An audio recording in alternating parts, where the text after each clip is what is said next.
Well, good evening, YouTube. My name is Shane. Welcome back to Shane Car Junkie. My goodness, it is nice to finally sit down and talk to you as the normal, cool, calm, upbeat guy that I normally am. Typically, I'm not as intense as you've seen me the last couple months, but that was a life-consuming situation. So much was going on in my life, guys. My wife and I had sold our house here in California. We were living in a travel trailer. I promised her we would only live in that travel trailer for like a month. We ended up living in it for 5 months, largely due to Bonehead keeping me here in town to deal with that situation. And then we bought this beautiful ranch up in North Idaho. We're making that our permanent residence. Now, I'm still going to have residence in California because I've got businesses here. As I led on in some of my past videos, I actually work in the film and live event industries. I've got a pretty long career in it, but I'm not here to promote my career or really any business. I've enjoyed being welcomed into the car community here on YouTube, and you guys were so supportive of the situation and all the people that were involved in it. I really was quite surprised. I had thought anything on YouTube was all trolls or just people being, obnoxious, and you guys were so incredibly thoughtful. You threw some great ideas our way. And ultimately, you guys helped me get my car back, and a lot of other people too. By you guys talking about that, I think you prevented a handful of people from continuing to be drawn into that for many more months to come. So good for you, the YouTube audience out there. And of course, I always like to plug my buddy Dan at Normal Guy Supercar. Now, speaking of Dan and my Ferrari, so new subject, not, that's all over with. The car does have a mechanical problem. What I thought was, I should say, what I was hoping was that it was a exhaust header leak. I did what I said that following weekend after I tried to point out what was wrong with the car. I pulled all the interior panels out of the engine bay. I retorqued the headers. It is not the headers. That sound is coming from inside the motor, so I called a tow truck company the next day. I had it taken over to R2 Racing in Canyon Country, where Rafi is a top-notch Ferrari tech. Right away, he started that car. He's like, shut it off. That's not your exhaust. I was like, crap. And even he was, because he was the guy that I had paid to do a full inspection on the car, and we tuned that car. I drove that car when I dropped it off, and it was running so good, I almost changed my mind because that car was running so good. But yeah, well, you guys all know how that worked out. So now I got the car back and it was making what sounded like an exhaust leak. Turns out it's a valve or a lifter issue.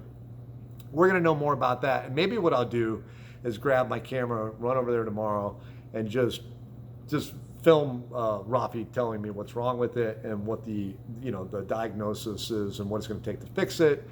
And I'll let you guys know if you want to know what it takes to fix that car.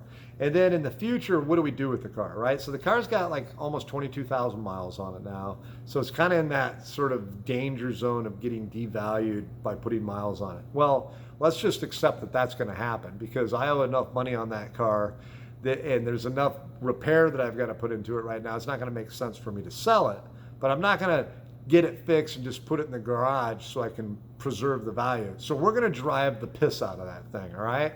So I'm committed to I'm gonna go ahead and drive it and put the miles on it. I'm not gonna worry about the miles. So being that we're gonna turn that into ultimately a high mileage car, should we just go ahead and put the manual in there, right? So now Dan over at Normal Guy Supercar is actually manufacturing a manual kit for that. So I'm very tempted. I actually sent Dan a text today like, hey, what does one of those kits cost? And he revealed to me they ain't cheap. Okay, nothing for a Ferrari is, but they are not cheap. But I saw some photos of the parts. It looks like he's built a really quality setup for that. So I'm going to discuss with Dan about what that would take. Personally, I'd like to put it in, and I think that would be kind of neat to do. But there's also a part of me that I wouldn't mind seeing my car over on Dan's channel and having Dan do it. But here's what let me finish the idea for the car because this is what I'm thinking. Manual swap on it, that'd be so cool because that'd be like a driver's car at that point, right? Because I'm not out tracking that car. It's too expensive to track if I put it in the wall or somebody bumps against me. This isn't like a Mazda Miata, right? So that car is never going to see the track unless it's a specific Ferrari event, right?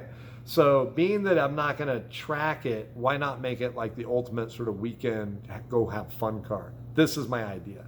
I don't want to do like the dorky clone thing But I would like to do a hot rodded F430 where we picked up some design cues off the Scud. I love the exhaust setup on the Scud and how that sounds. So personally, I'm thinking maybe doing a straight pipe version of that and then bringing it out through the back of the car through a couple cherry bombs or something. That thing would sound so good, right? So do that, get the Scud rear bumper, Scud front bumper, the carbon fiber seats, and then the Scud steering wheel with the ship light in it.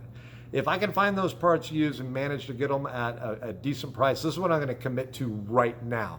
And I highly doubt there's any other YouTube channel out there that would be willing to do what I'm willing to do, especially being a new YouTuber, right? If enough people comment that they would want to see that car get manual swapped, or they want to see me do like a hot rod version, sort of Scud themed car, you put that in the comment section. If enough people encourage me to do that, this is what I'm going to do. I'm promising you guys this, all right?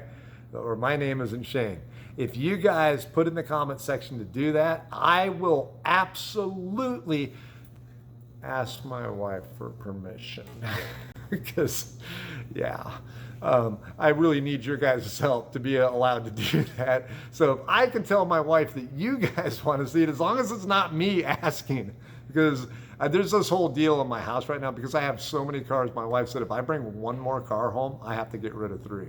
So 1, there's that issue. And 2, there's the issue of I just basically turned my wife's hair gray over what was going on with that car, and she doesn't want any more car drama. That's for damn sure. So in the comments section, let me know if that's something you'd like to see happen here on Shane Car Junkie.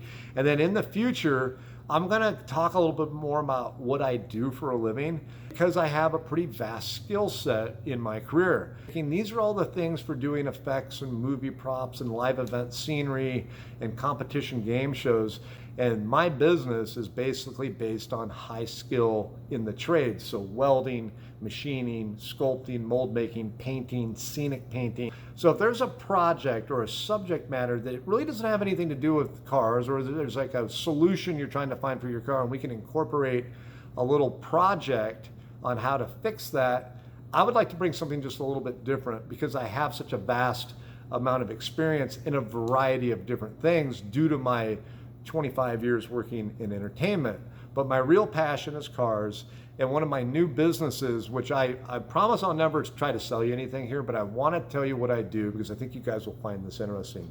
This is actually the business that I called Dan for the consult on, where I needed to hire him to help me get an e-commerce side of the business. That is my Sprinter van company. My Sprinter van company is set up basically as 3 different companies. We build a very, very sophisticated high-end van. But we also sell kits for the DIYers. For if you've got an old Astro van or an old Chevy van or whatever, we want to be able to supply you with the best option for creating a highly functional van camper, but also we want to build it right. We want to build it high quality. So everything we have is engineered. This isn't like a plywood kit, what we do. This is engineered aluminum extrusions and very well thought out build processes. There's so much stuff in here. This is a very high-end van. These get up into the $200,000 range. And I just want to show you guys what goes into creating one of these. And I've got a little bit of B-roll footage that we were filming this build up, and we just decided with the whole situation with the world, we shelved that project. But I would love to introduce you guys to what it took to build this. And again, if you want to know more about how to build these vans, maybe I'll do like a series of videos on that. I don't know, I'm feeling it out, guys. I'm new to this. I've got a pretty busy life. I've got a few businesses. Seems like a nice break in the day. It's something fun to do for me and a way to stay involved with the super cool community here on YouTube. So I guess that's it. This is a good place to stop the video. We're gonna talk about vans and cars and making stuff and, and what to do with that Ferrari and, getting permission from my wife because that's what I have to do. I look forward to coming back. It'll probably be next week. I'll put another video out here. We'll see how this goes. It's been great getting to know you guys. I look forward to coming back soon. All right, guys, talk to you later.